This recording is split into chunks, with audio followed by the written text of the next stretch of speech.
"You're fired, Lawrence. Get out before security drags you out." Bradley screamed, slamming his fist on the mahogany desk and tossing my annual performance review into the wastebasket. He was red-faced, veins pulsing on his temples, convinced he had just saved the company hundreds of thousands of dollars. I looked at him, then down at the pink slip in my hand. I didn't argue, I didn't beg. I just smiled, calmly stood up, walked out of the building to my car, and pulled the plug on their entire international logistics network. He thought he was playing a simple game, but he didn't realize I owned the board. To understand how a compliance officer ended up holding a $65 million trans-Pacific shipping network by the throat, you have to go back 20 years. I started my career in logistics back in the late 90s, grinding as a licensed customs broker at the Port of Long Beach. I spent my days dealing with federal agents, import manifests, and the endless maze of the harmonized tariff schedule. By 2006, I had established my own independent consulting firm, Thorn Compliance Solutions, LLC. I was doing well, advising mid-sized importers on how to navigate the complex web of U.S. customs and border protection regulations. That was when I met Donald Vance. He was the founder and owner of Pacific Crest Freightways, which back then was just a struggling regional freight forwarder trying to break into international shipping. Donald had the ambition, but he lacked the technical compliance infrastructure. In international trade, you cannot import a single commercial shipment without a customs bond. It is a financial guarantee required by federal law to ensure that the government gets paid its duties, taxes, and fees.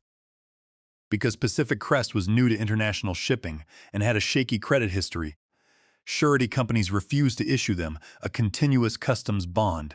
They were deemed too high of a default risk. Donald came to me desperate.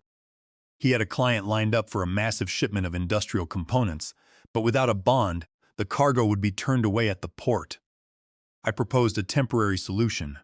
My consulting firm, Thorn Compliance Solutions, had a stellar credit rating and a pre-approved $1.2 million continuous customs bond line.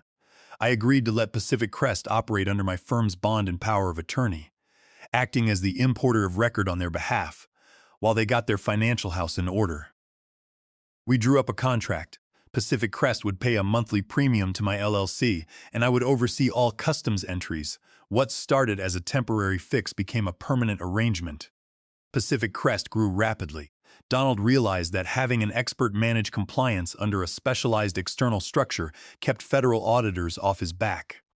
In 2016, Donald asked me to join Pacific Crest full-time as the Director of Customs Compliance. I agreed, on the condition that my base salary would be $165,000, and I would retain my consulting LLC to handle the bond and specific licensing. It made administrative sense. The customs automated broker interface, the federal portal, and the bonding lines were all established under Thorn Compliance Solutions. Transferring everything to Pacific Crest would have meant shutting down operations for weeks to wait for CBP to process new entity applications. Donald told me to keep it as it was. If it works, don't touch it, he said. Under my compliance leadership, Pacific Crest transitioned from a local player to an international powerhouse. We specialized in trans-Pacific shipping, moving consumer goods, electronics, and apparel from manufacturing hubs in Ningbo, Shenzhen, and Vietnam straight to the West Coast. By 2025, we were managing a $65 million supply chain contract for Apex Retailers, one of the largest retail chains in the country. Our logistics chain was a finely tuned machine. If a container got delayed by even 12 hours, it disrupted the distribution centers across 3 states. To incentivize my work, Donald and I structured a bonus clause in my employment contract. I was entitled to a performance bonus equal to 2% of any documented financial savings I secured for the company through tariff mitigation, HTS classification audits, and duty drawbacks. A duty drawback is a federal program that refunds up to 99% of duties paid on imported goods that are subsequently exported. It is a legal goldmine if you know how to audit the inventory trail. In 2025, I did my biggest audit yet. I spent 6 months cross-referencing shipping manifests and inventory reports. I discovered that Pacific Crest had been misclassifying imported solar energy components under a high tariff category when they actually qualified for a green energy exemption. I filed the retroactive duty drawback claims with CBP, and after months of bureaucratic back and forth, I secured a $14 million refund check from the federal government for Pacific Crest. My performance bonus was mathematically calculated at exactly $280,000, but before the check cleared, Donald Vance suffered a severe stroke in early 2026. He survived, but he had to step down immediately. The board of directors, largely comprised of silent investors who wanted quick returns, appointed Donald's nephew, Bradley Vance, as the new chief financial officer and acting head of operations. Bradley was 32 years old, armed with an online business degree and completely devoid of real-world logistics experience. He viewed the logistics business not as a complex system of relationships and legal regulations, but as a spreadsheet where numbers could be slashed to boost the company's EBITDA. His primary goal was to inflate the company's valuation so he could trigger a buyout clause that would pay him a multi-million-dollar windfall. From day one, Bradley targeted the compliance department. He saw us as overhead, a cost center that produced no revenue. He didn't understand that compliance is the shield that keeps the company from being shut down by the federal government. To Bradley, my $280,000 bonus was an unnecessary expense. He immediately started looking for ways to avoid paying it. He began by delaying the payment, claiming that the $14 million refund from CBP had not fully cleared our banks. I knew that was a lie. I had seen the wire confirmation. Then he started chipping away at my department's budget, refusing to approve standard license renewal fees for our custom software. I warned him that operating without updated tariff databases was a massive liability, but he dismissed my concerns. "You compliance guys worry too much," Bradley told me. "We move boxes from point A to point B. It's not rocket science. The real trouble started in mid-July." Bradley called me into his office to discuss a new shipment coming in from a supplier in Southeast Asia. It was a shipment of lithium-ion battery packs, valued at $4 million, destined for our key client, Apex Retailers. The cargo was already on a container ship in the middle of the Pacific, scheduled to dock at the port of Long Beach in 10 days. Bradley handed me a sheet of paper with the cargo details. I looked at the description and the HTS codes, and my heart sank. The supplier had listed the battery packs under a generic electronics category to bypass the strict hazardous materials, licensing, and duty rates. More importantly, there was no manufacturer's safety certification attached to the manifest, which is a flagrant violation of federal hazmat regulations. I looked up at Bradley. "This manifest is incomplete," I said. "We can't file this entry. Without the safety certification and the correct hazmat classification, we're violating federal law. If Customs inspects this and finds undocumented lithium batteries, they will seize the cargo, fine us $50,000 per entry, and suspend our importing privileges." Bradley scoffed. "We don't have time for certifications, Lawrence. Apex Retailers needs these batteries in their warehouses by the end of the month. If we delay, we face a $1.5 million late penalty. Just sign off on the customs declaration and file it under the generic code. Nobody is going to check. They import millions of containers a year." I shook my head. "I am the licensed customs broker of record, Bradley. My name is on the power of attorney. If I knowingly file a false customs declaration, that is fraud. I could lose my license, face civil penalties, and even face criminal charges. I'm not doing it. Contact the supplier, get the safety certification, and file the correct hazmat entry. It will delay the shipment by 3 days, but it is the only legal way." Bradley's face darkened. He stood up, leaning over his desk. "I'm the CFO of this company, Lawrence. I tell you what to file. You work for us. You sign the paper, or you'll find out how replaceable you really are." I looked Bradley straight in the eye. "I'm not signing a fraudulent declaration, Bradley. If you want to risk the company's entire import license, that is your choice, but you will not do it under my license." Bradley's face turned a deep shade of crimson. He pointed a finger at my chest. "We'll see about that, Lawrence. I run this company now. If you can't be a team player, you're of no use to us. Get out of my office." I walked back to my desk, my mind racing. I knew Bradley was reckless, but I didn't think he would go this far. I immediately began backing up all my personal records, compliance logs, and the contract agreements between my LLC and Pacific Crest. I wanted to ensure I had every document showing that I had repeatedly warned him about the hazardous materials certification. The next morning, when I arrived at the office, I was met by two security guards standing outside my cubicle. Bradley was waiting for me, flanked by the head of human resources, a woman named Clara, who looked highly uncomfortable. "Lawrence, we need to have a meeting in the main conference room immediately," Bradley said, his voice loud enough for the entire office to hear. I followed them into the glass-walled conference room. The atmosphere was cold. Bradley sat at the head of the table, looking smug. He had a stack of documents in front of him, including my employment contract and a letter of termination. Clara, the HR director, spoke first. "Lawrence, Bradley has brought to our attention that you have refused a direct operational order regarding the customs clearance of our upcoming Apex retailer's shipment. This has been documented as insubordination, which is a material breach of your employment contract." I looked at Clara. "Clara, the order was to file a false customs declaration for lithium-ion batteries without safety certification. That is a federal crime under Title 19 of the United States Code. I am legally required to refuse it as a licensed customs broker." Bradley leaned forward, smirking. "Save the legal lectures for someone who cares, Lawrence. The supplier has assured us the cargo is safe. Your bureaucratic paranoia is going to cost this company a $1.5 million late fee from Apex retailers. We can't afford to let your ego stand in the way of our business operations." He pushed a piece of paper toward me. "This is a revised customs clearance authorization form. It states that you have reviewed the cargo and authorized its filing under the generic electronics classification. Sign it, and we can all move past this." I pushed the paper back. "I will not sign it.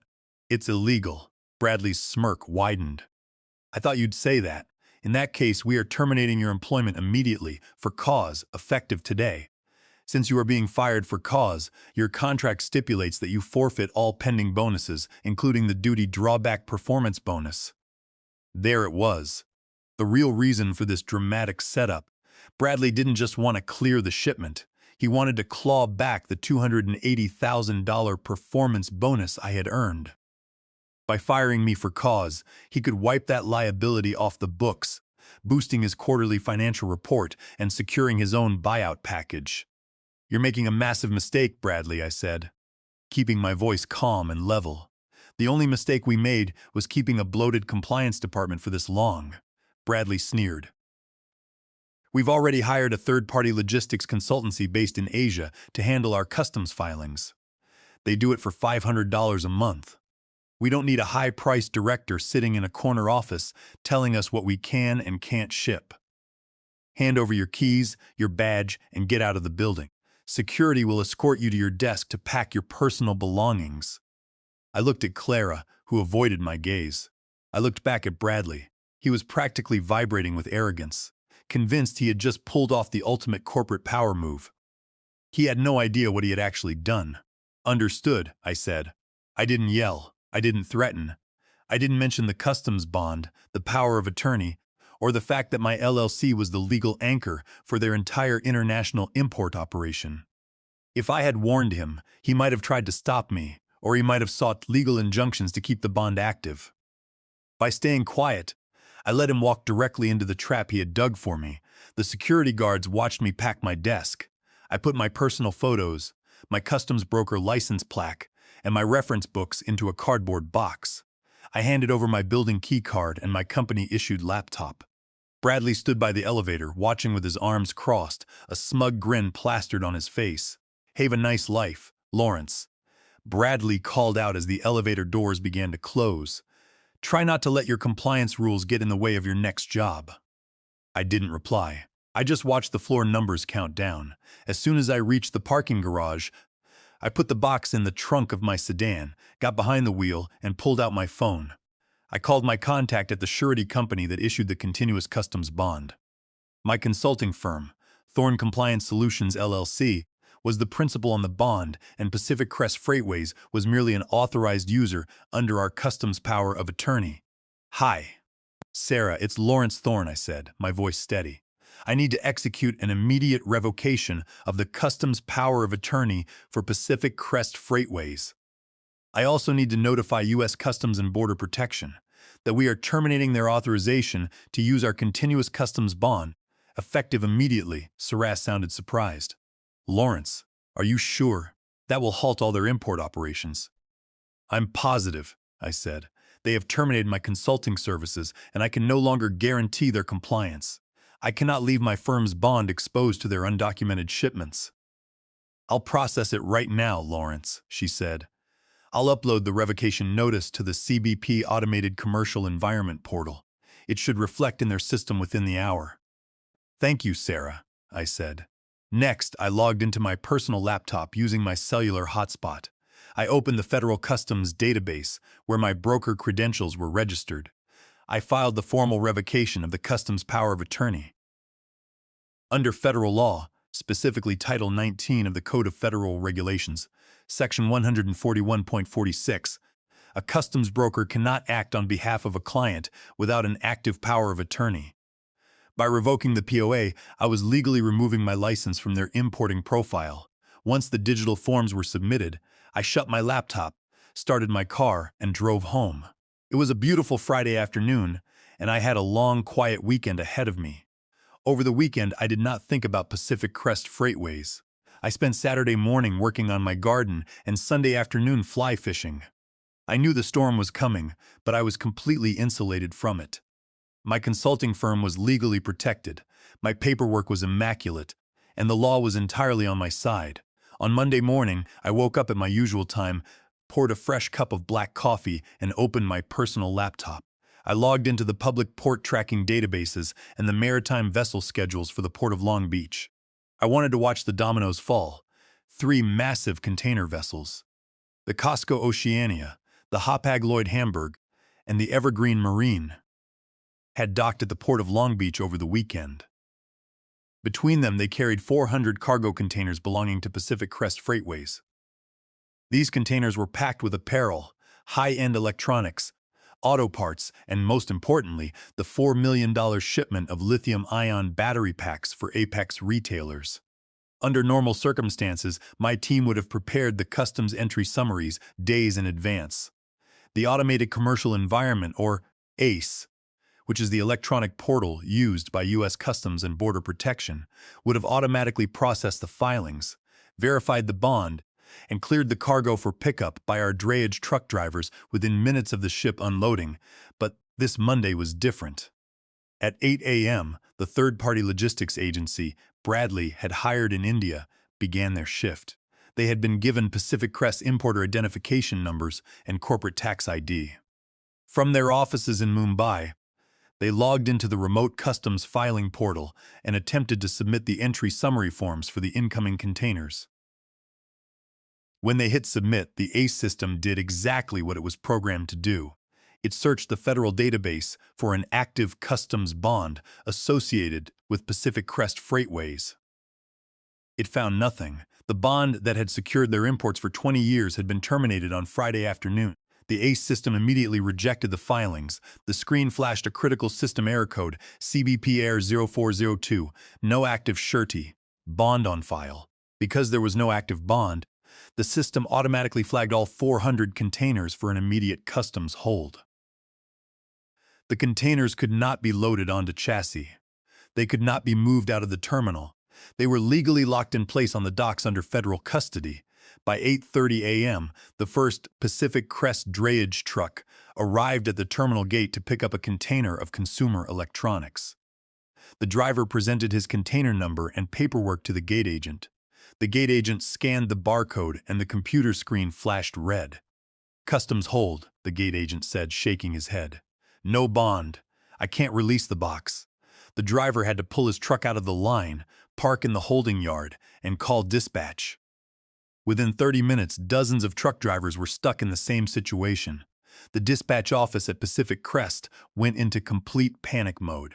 At 9 a.m., my personal phone rang. It was Clara, the HR director. I let it go to voicemail. 10 minutes later, it rang again. This time, it was an unknown number with the Pacific Crest corporate prefix. I ignored it too. I sat back, sipping my coffee, and imagined the scene in Bradley's office. According to federal regulations under Title 19 of the United States Code, Section 1623. The U.S. Customs and Border Protection has the authority to require bonds to protect federal revenue and ensure compliance with trade laws. Operating without a customs bond is a violation of federal law. If a company attempts to bypass the port gates with unbound cargo, the CBP can seize the goods and levy administrative fines of up to $50,000 per container. Bradley had no idea how the port worked. He assumed that shipping was like mailing a package at the post office. He didn't understand the complex legal framework that held the entire system together. At 9:30 a.m., I received an email on my private address from Bradley. The subject line was, "Urgent, port clearance issue." The email was short and demanding. "Lawrence, we are experiencing a temporary system glitch at the Port of Long Beach. The customs portal is rejecting our filings, claiming our bond is inactive. Log into the system and fix this immediately. We have trucks backed up and Apex Retailers is demanding their shipment. Bradley Vance, CFO."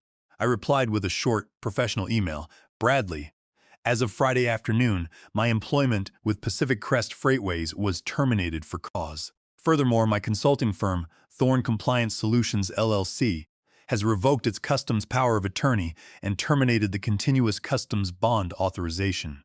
Pacific Crest no longer has permission to use my firm's licensing or financial guarantees. You will need to secure your own customs bond and customs broker of record to clear your cargo. Regards, Lawrence Thorne." I hit send and went to make a second cup of coffee.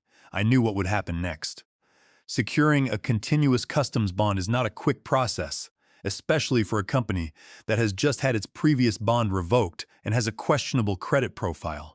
It requires submitting financial audits, corporate tax returns, and indemnification agreements to a surety company. Under the best circumstances, it takes a reputable surety company 3 to 5 business days to underwriting a $1.2 million bond. For a company under investigation or with unstable leadership, it could take weeks. While the cargo sat on the docks, the financial clock was ticking. The Port of Long Beach is one of the busiest ports in the world. Space is extremely limited. To prevent importers from using the terminals as free storage yards, the port authorities enforce strict demurrage and detention fees. Importers are given a standard free time of 4 days to move their containers off the docks. Once that free time expires, the port charges a demurrage fee of $150 per container per day for the first 5 days. After that, the rate escalates to $350 per container per day. With 400 containers stuck on the docks, Pacific Crest was looking at a daily demurrage bill of $60,000 starting on Tuesday. By the weekend, that figure would rise to $140,000 a day, and that was just the port fees. The contract with Apex Retailers contained a strict performance clause. If the $4 million shipment of lithium-ion batteries was not delivered to their regional distribution centers by Friday at 5 p.m., Pacific Crest would be in material breach. The penalty was a flat $1.5 million fine, plus an additional $250,000 for every day the shipment was delayed. Bradley's attempt to save $280,000 by firing me was about to cost the company millions. By Wednesday morning, the situation at Pacific Crest Freightways had devolved into absolute chaos. The drayage tracking system showed 400 red markers on the digital map of the Port of Long Beach, representing the blocked containers. The port terminal operators were threatening to restrict Pacific Crest's access to the port entirely if the containers were not moved, as they were clogging up the container yard. The shipping lines, including Hapag-Lloyd and Costco, were sending daily invoices for container detention fees because the physical containers were not being returned to the empty depots. Bradley had spent the last 48 hours desperately calling every major surety company in the country. He contacted Avalon Risk Management, Roanoke Insurance Group, and Hanover Insurance. But the underwriting departments of these companies were connected to the same federal database. They saw that Thorn Compliance Solutions had revoked its bond for Pacific Crest due to compliance disputes and an attempt to file an undocumented hazmat shipment to an underwriter. That is the ultimate red flag. It suggested that Pacific Crest was smuggling or violating federal customs laws. None of the surety firms were willing to take the risk. They outright rejected Bradley's applications or demanded a cash collateral deposit of the full $1.2 million, along with a certified financial audit that would take weeks to produce. At the same time, the vice president of supply chain at Apex Retailers was calling Bradley's office every hour. The lithium batteries were critical for their upcoming product launch. If the containers were not cleared and delivered by Friday, Apex's factories would grind to a halt. The VP made it clear that they would not only enforce the $1.5 million late penalty, but they would also cancel the $65 million annual shipping contract and file a lawsuit for commercial damages. On Thursday morning, my phone rang again. This time, the caller ID showed Donald Vance's personal cell phone number. I answered it. "Hello, Donald," I said. "Lawrence." Donald's voice was raspy, his speech slightly slurred from the stroke, but his mind was as sharp as ever. "What the hell is going on?" "I'm looking at reports showing our entire fleet is locked out of the port. Bradley told me it was a computer glitch, but I just got a call from the CEO of Apex Retailers threatening to sue us into bankruptcy." I took a deep breath. "Donald, it's not a glitch. Bradley fired me last Thursday. He wanted to pocket my $280,000 duty drawback bonus to inflate the quarterly earnings. On top of that, he tried to force me to sign a fraudulent customs entry for a lithium-ion battery shipment that lacked federal safety certifications. I refused to commit fraud, so he terminated me for cause." There was a long silence on the line. I could hear Donald's heavy breathing. "He fired you?" Donald finally said, his voice trembling with anger. "The idiot fired the only licensed broker we have? And he tried to bypass CBP regulations?" "Yes, Donald," I said. "Since he terminated my contract, I had to protect my consulting firm. I revoked the customs power of attorney and canceled our continuous customs bond. My LLC is the principal on that bond, and I cannot allow an unlicensed, uncertified operation to run under my financial guarantee." Donald groaned. "Lawrence, I built this company over 40 years. If we lose the Apex contract, we are done. The bank will call our lines of credit, and we'll be forced into liquidation. Please tell me there is a way to fix this." "I can fix it, Donald," I said. "But I'm not doing it as an employee who can be discarded by your nephew. If I come back, it will be on my terms." "Name them." Donald said. "First, I want my $280,000 duty drawback bonus paid in full via wire transfer today. Second, I want a new 5-year employment contract as VP of Global Compliance, with a base salary of $220,000 and a double multiplier severance clause. If I am terminated for any reason other than a felony conviction, the company must pay me 3 years' salary. Third, Bradley Vance must be stripped of all operational and financial authority immediately. He is to have no role in the company's management." Donald didn't hesitate. "Done. I'll call the board members right now. We still hold the majority voting shares. I'll have the corporate counsel draft the contract. But I need you to get those containers moving today." "I'll start the paperwork as soon as the wire transfer clears my account, Donald," I replied. At 2 p.m. on Thursday, my phone buzzed with a bank notification. A domestic wire transfer of $280,000 from Pacific Crest Freightways had cleared into my personal account. A few minutes later, my email chimed with a PDF copy of the new employment contract, signed by Donald Vance and the board of directors. It met every single one of my conditions. Bradley Vance was officially removed from his position as CFO, replaced by an interim financial advisor appointed by the board. Then, my phone rang. It was Bradley. He sounded completely defeated. The arrogance was gone, replaced by a desperate, cracking voice. "Lawrence," he said, clearing his throat. I have the contract here. The board has reassigned me to an administrative role in a regional office. They've taken away my financial authority." I remained silent, letting him sweat. "Please, Lawrence," Bradley pleaded. "The port is charging us over $180,000 in demurrage, and Apex is going to pull their contract if we don't deliver by tomorrow. I need you to reinstate the customs bond."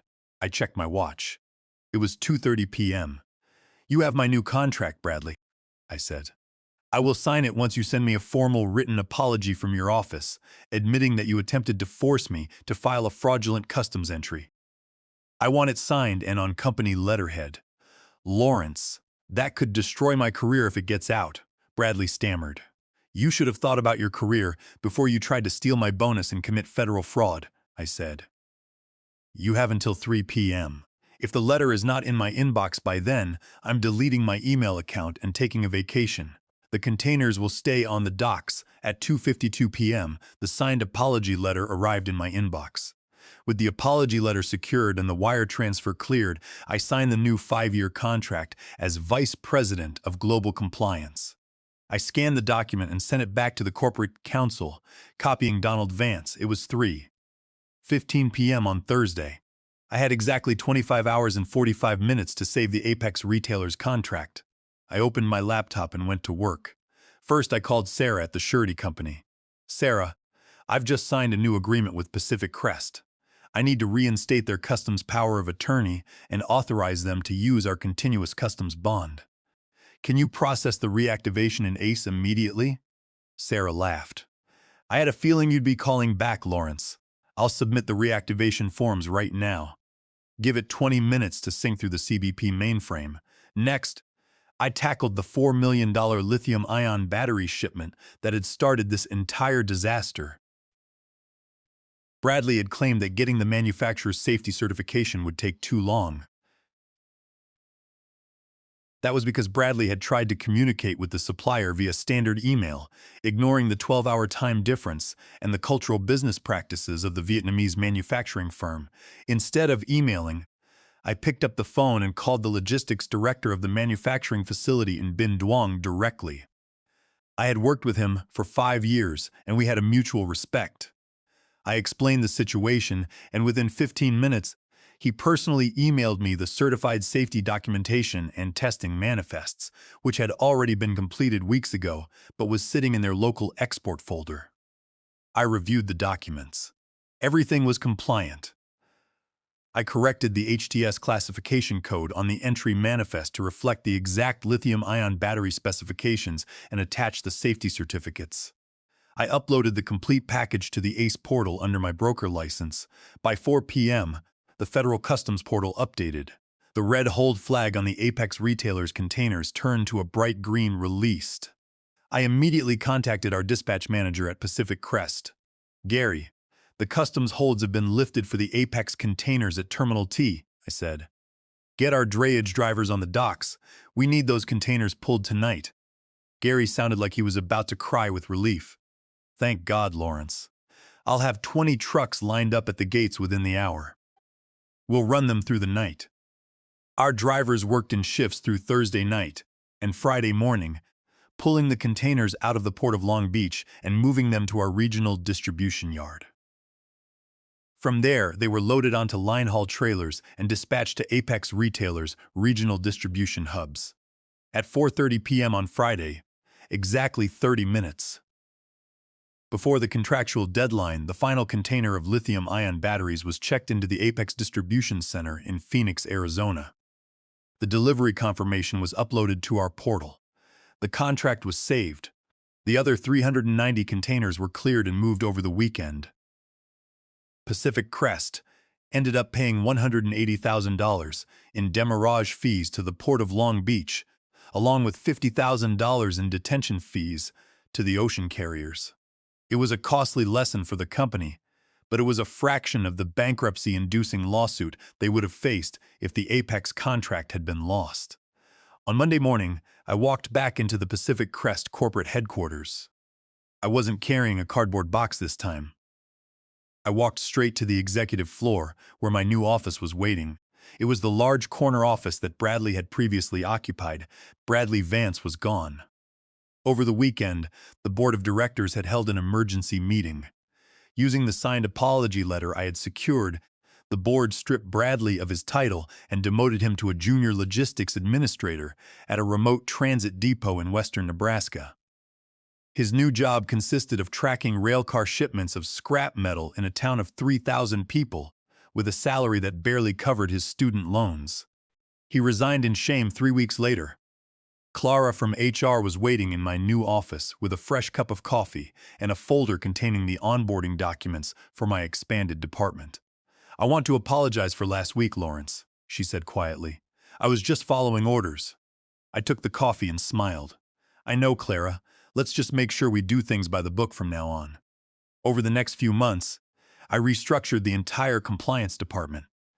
I hired 2 junior customs brokers to assist with the workload and implemented automated compliance auditing software that flagged potential HTS classification errors before they were submitted to CBP. Donald Vance eventually recovered enough to visit the office in a wheelchair. He stopped by my corner office, looking at the large digital tracking monitor on the wall. Every single container marker was green. "You did a good job, Lawrence," Donald said, shaking my hand. "I should have made you VP years ago." I looked at the screen, then out the window toward the highway where Pacific Crest trucks were hauling freight toward the ports. I had saved the company, secured my financial future with a $280,000 bonus, and established absolute authority over the logistics network. In the world of international supply chains, companies think that they are defined by their trucks, their warehouses, and their ships. But the real power lies in the regulatory compliance that allows those assets to move. If you don't respect the rules, the system will lock you out. And if you try to cheat the person who holds the key, you will find yourself standing on the outside, watching your empire crumble.